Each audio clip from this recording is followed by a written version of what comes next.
Eto, panoorin po natin ang naganap na PBBM rally na kung saan ay in-interview ng isang vlogger yung mga nag-attend, yung mga dumalo.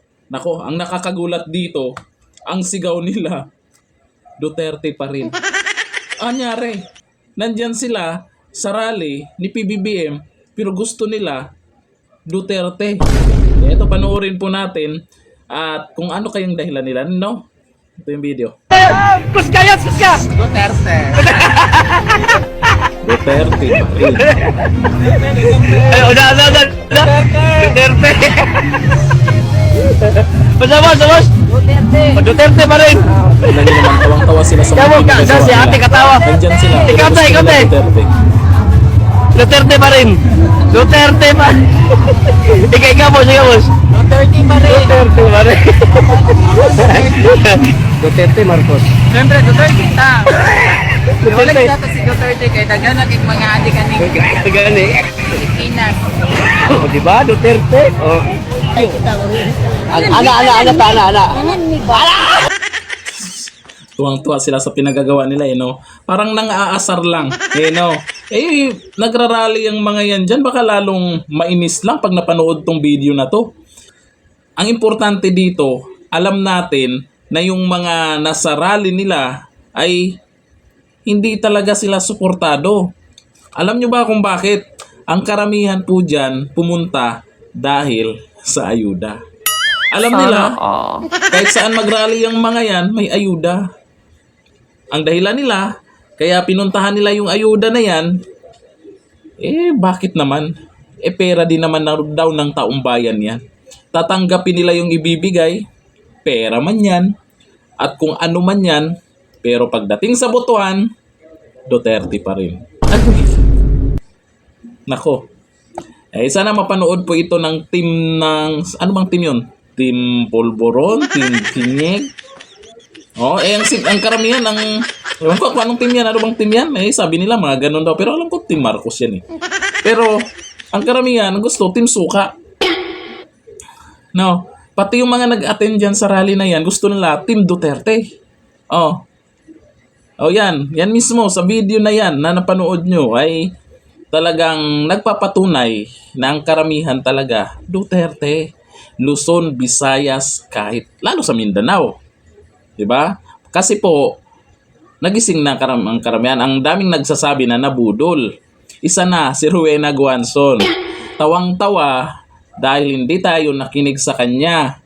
Nabudol daw tayo. Ito sabi ni Rowena Guanzon, Ang dami nyo nabudol ah. Sinabi ko na sa inyo. Anyo maniwala sa lola nyo. Ayan, nagsisi na kayo, nabudol kayo. Yung mga dating kasama ko sa... Ay, grabe. Mga rally ni Leni, ako sarili kong gastos. Sarili naman ng gastos, pero sa lahat ng party list, ako lang pinapaakyat dun sa stage dahil ako yung gusto ng mga local ba, yung mga bata. At saka hindi ako free rider. Nagbibigay ako ng contribution ko. Lahat ng tao ko. Lahat ang gastos ko. Kaya ako lang umakyat doon. Ngayon na gulo-gulo-gulo na, sasabihan ako ng ibang unfair kayo, alam nyo, yung ibang camping dyan. Grabe kayo ka-unfair sa lola nyo. Sasabihin nyo ngayon na ano ako, pro Duterte ako, kaya ako inaaway si speaker. Abay, anong logic nyo dyan? Actually, Anong logic yan?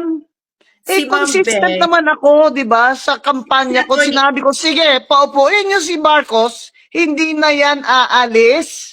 Yeah. And Speaker Romualdez is part of this dynasty.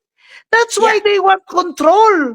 Control is for their next dynasty. Actually, Bilib ako dito kay Rowena Guanzon, no? Dati inis na inis din ako dito eh. Nung may unit team pa, inis na inis ako dito kay Rowena Guanzon sa mga banat niya kay Bongbong Marcos. Pero ngayon, sa nangyari, napapaisip tayo. May tama siya. At ito ang isa sa mga kakamping. Hindi naman lahat kasi ng kakamping ngayon. Yung iba ay mukhang naging pula na. Ito talaga yung kakamping na may paninindigan. Kung baga kung ano yung pinaglalaban niya noon, kung ano yung sinisigaw niya ngayon ay mukhang nagkatotoo ngayon, pinanindigan pa rin niya kung ano yung sinisigaw niya nung eleksyon hanggang ngayon. Kaya ngayon siya yung tawang-tawa dyan Oh, nabudol kayo, no? Di ba?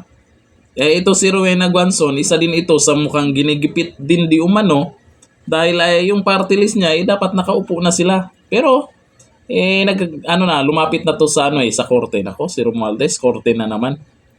Kaya ngayon po, yung mga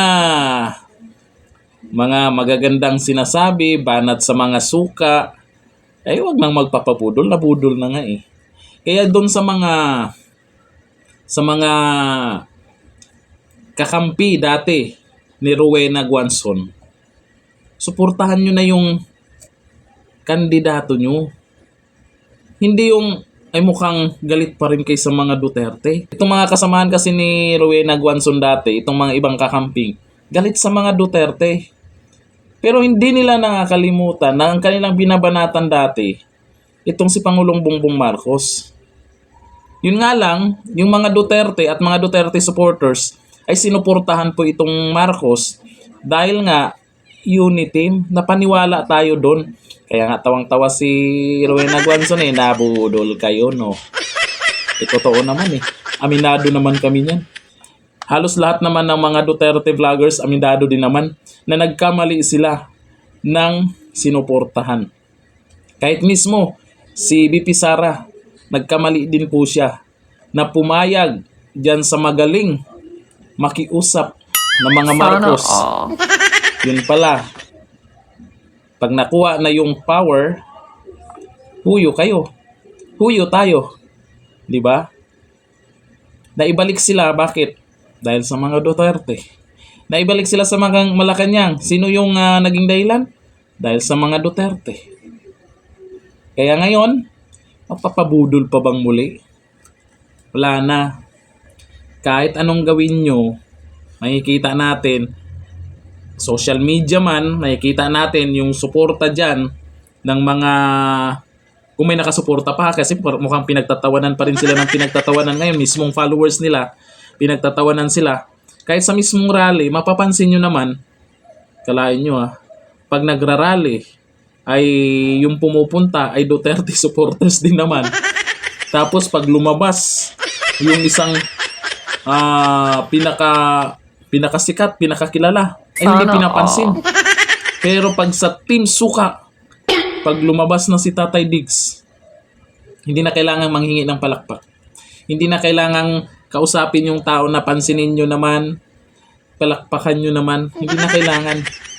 Yan ang merong nagawa. Tatak Duterte. Kasi kung ikaw may nagawa nung naging pangulo ka, hindi kakalimutan ng karamihan. Hanggang respeto sa'yo yung gagawin ng mga tao. Ngayon, anyari? May nagawa ba? Ha? May nagawa ba? Yung mga 15-30 vloggers dyan, tangkol kayo ng tangkol dahil ba sa ganyan? Nagtatanong lang.